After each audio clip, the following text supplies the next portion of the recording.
Ladies and gentlemen, today we're going to talk about unit testing in React using Jest and React testing library.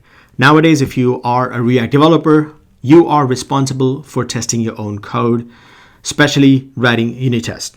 That's a pretty much requirement in pretty much any company nowadays. So it's very important to learn unit testing. And Jest is probably obvious choice because it's developed by Facebook, who's also responsible for React. And React testing library is something new. Previously, a lot of people were using Enzyme, which is also good, but React testing library is a bit more simpler. Let's look at how it works. And welcome to Techsy Tutorials.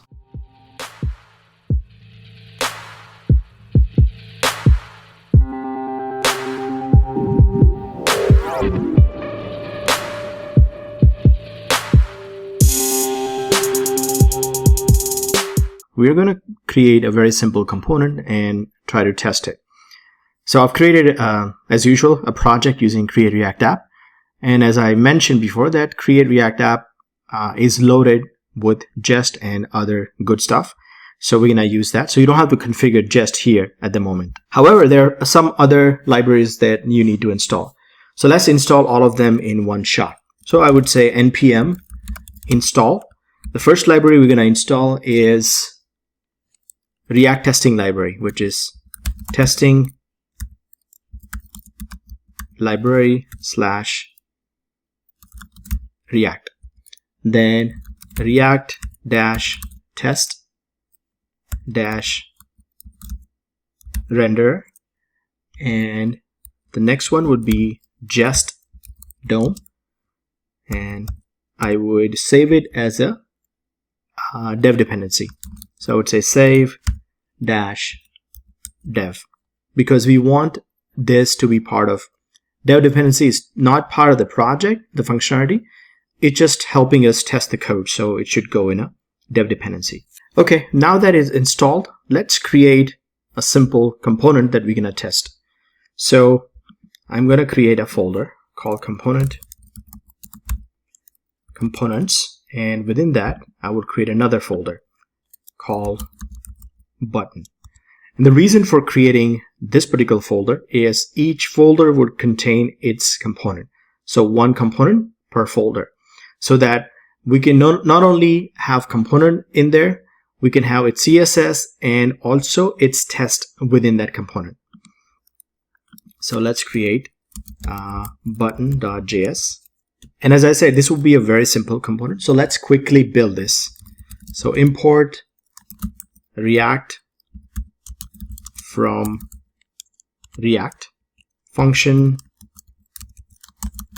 button, and we're going to export this button. So export default button. So what's the functionality this button provides? So it's a simple div. So I would say return div, and the label of this div would be label, and obviously this is passed using props, so we can actually do this. When we are building this label, we need to add a few other things. One of the things we need is data test ID equal to, let's call it button. And the reason for this is whenever you test something, let's say there are multiple elements here and we want to access one of the elements. You can use IDs, regular IDs, but they're quite bad because you may be using IDs for the functionality of the project, right? And let's say some developer comes and change the name of the ID, and now all your tests are broken. So in order to differentiate between your regular IDs and the IDs that are used for testing, this is the best way. This is called data test ID, and data is actually a special attribute of HTML. You can go and check it out more about it. Okay, so now I can use this inside my app component. So I would say import button from. So this would be inside the components, inside the button, inside there's a button.js, and I can use it here. And here I would pass that prop. Remember, this button has a prop called label. So I would say label equal to click me, please. Okay, so the component is render. Let's add some style. And the reason to add style is with Jest, you can also test the visual part of it as well. And we're going to look at it in detail. So we need to add some style. So let's add class name. Let's call it button style. So we need to create here with the button.js, we're going to create button.css. And the CSS would have obviously button-style. Okay, so we need to give it a border a little bit and maybe some margin. So let's first add this button.css in our button.js. So I would say inside the button.js, I would say import button.css. You can provide a relative path. And now inside the button.css, we can say border is 1 pixel, solid, and gray. Okay, so I have some border, 5 pixel. Let's add it, make it 10 pixels. Okay, so now the button looks reasonably good. There was no need for it, but I just wanted to make it nicer. Okay, so now we are ready to test this button. The best place to add the test would be inside the button. And here, I can create another folder. And the way I would name it is test underscore underscore test underscore underscore. Okay, and inside this test folder, I would have same name as the component, so button dot then test.js. And the way it works is when I run the test, it would go through all the components and it would look for this signature test.js. So if I have .test. It would run all of those files. So make sure that you name your test file in this format. Okay, so how do we test this? So first we need to import React as usual from React.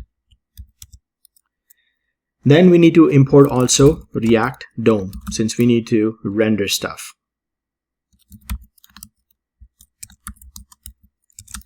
From React DOM. And then we need to import the component that we are testing. So I would say import button from, and this is one level up, right? So we would do this. So first we want to do is we want to make sure this component renders as it is. Okay, you would say it renders without crashing. It means the component. And I would write a callback function inside. And here I would write my test. So let's do this. Const div. So create a div using document dot create element, and this is all normal JavaScript. So we're gonna create a div, and then we're gonna try to render the div, attach our component to that div. So I can say React DOM dot render, and so React DOM is this library that we used, and we can use the button. So it would render this button on this DOM element that we just created to render it at div element. Okay, so now I can run this test. So I can say npm and test. When I run this, it would run all the Jest tests. Basically this. It would look for all the test files and it would execute. Okay, so it passed 2 tests. Since we only written 1 test, why did it pass 2 tests? Well, if you look at the when the Create React app creates our app, it already preloaded with 1 test, which is app.test.js. And it has exactly the same kind of test. It says it creates the app component and loads using the React DOM. And it also tries to unmount the component to see if it unmounts it as well. So we created the same test for buttons. That's why it says 2 tests have passed. And if I keep it running like this, so anytime I make any changes, it will automatically watch for any changes and it would run. So you don't have to rerun the test. So let's write our second test, which, because it's related to button, we're going to just write in here. So I can say it renders button correctly. And it would have a callback function. So here we're going to use this React testing library that we just installed. So I would need to get that. So I would say import render from at React testing library React. Okay. So this render is different from the React DOM render. React DOM.render is a part of the React library, and this is different. So here we're going to use that render function. And we're going to do the same thing, try to render the button. And this time we are going to pass the prop. Remember, a button has a 1 prop that we need to pass called label. So we can pass that and we can say click me, please. And when this renders, we can get multiple things from this. So one of the things we can get is, remember, we added the data test ID here. So we need to access this element using data test ID. So this returns a function called get by test ID. So we can use this get by test ID and then pass the test ID, which is nothing but the button. And then we can have expect. So for that, we would need something else. We would need to have import. We also installed this Jest DOM, which has extend expect. You just need to type this, and here we would wrap this with expect. We can type multiple things here. So we are expecting to have text content. And that would be the same as, because when I render this button, when this button gets rendered, whichever label I pass would be the label of the button, right? So I passed click me please label. So that should be inside that label. So what I'm saying, if I get this button by this data test ID, then it should have this click me please, because that's how I rendered it. It actually fails because I misspelled it. Label. Okay. Okay, so now it passes. So now there are 3 tests that are passes. Since everything is passing, you don't have much to do here. Now here I passed click me please. What if you want to render something else by passing a different label? Let's say if I want to make this as a, what if I pass save? Would this have save inside? If I want to look at this, then I would, well, this should be render. Okay, so now it's failing because it's saying found multiple element by data test ID button. But since our button only has 1 element, how can this have multiple? And that is because if I look at it, it's actually showing you what it renders when it does that. And I can see there are multiple. There's a one div which has the button style and it says click me please, and the second one has save. That means that this button test, both of these are rendered at the same time, and it's adding to the DOM tree, which is quite bad. So what you want to do is you want after every single test, you want to clean up so that all the residue won't be left. So I can have multiple different kind of tests. So for that, I can borrow a cleanup function from testing library. So I would say cleanup, and in the beginning of the whole thing, I would say after each cleanup. When I do that, then that error won't happen. Now I can actually both would pass, because here I'm passing save, so it should have save inside, just in case if I want to do it. The next test we're going to do is called snapshot testing. I'm sure you have heard of it. It's pretty important to learn because it's pretty cool. So for that, we need to import a few things, and we already installed it. So all I have to do is import another renderer. So I would say renderer. It seems like they're running out the name, so they just don't want the same name to be here, so they say renderer instead of render.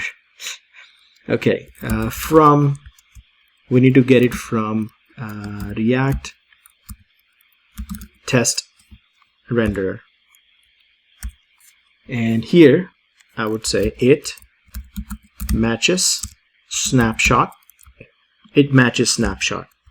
What does it really mean? Well, we'll find out in a minute. So now let's use that renderer and dot create, and we're going to create a snapshot the same way that we did. We will have a button, and we can pass the label called save, and then once the DOM is created, we want to convert this into JSON. So we say to JSON. So this would convert this into like a virtual DOM object, and we can save this inside an object called tree. Okay, so now I've created an object and I've saved it into this tree. Then I would say expect tree to match snapshot. So what does this really mean?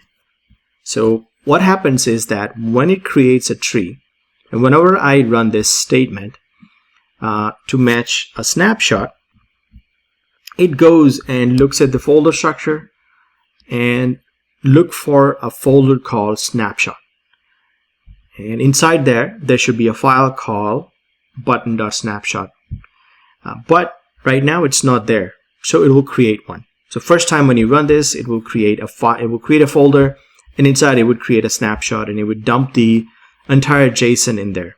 So let's run this. So if I save this, you would see that there will be a folder that is created.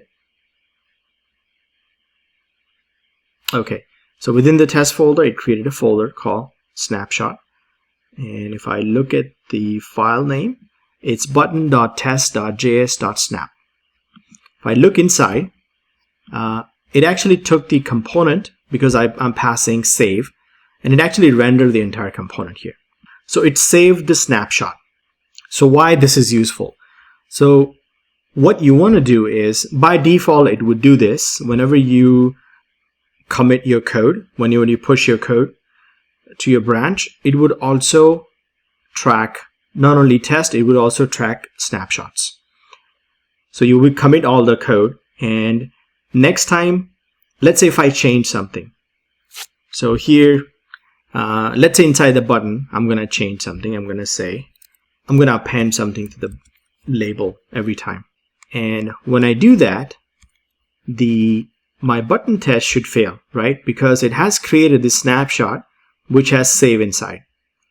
I haven't changed the definition of the test here, So it would create a snapshot which would not match the original snapshot it created, and then it would give you an error. So let's save this and let's see what happens. So as you can see, when it renders, it says hi, click me please. So it added that hi, extra hi, and now the test fails because it says snapshots matches snapshot 1. It has failed. There is a, you'll see what exactly is failing. It says there's an extra hi here that was added, and the red means it's failing. You are given a choice. Now let's say if you intentionally made this change and your tests are failing now, so you can do something. You can say, okay, I know this is a right change, so update my snapshot. So I would say W, and it would say, it would have all the usage, run the test again, F to run only fail test, or U to update failing snapshot. So I would just say U, and it would update my snapshot. So if I go and then pass the test, so now my requirement is actually matching the code that I've written. So if I go inside here, I would see hi save. So it has saved my snapshot. Let's say if this is not a change that you wanted to make, you accidentally did it, or somebody did it without thinking, then the snapshot failed, and you can when this would show up during a review of your code, and whoever is reviewing can see this and say, hey, look, this is this is a bad change. You need to fix it. So you need to fix it.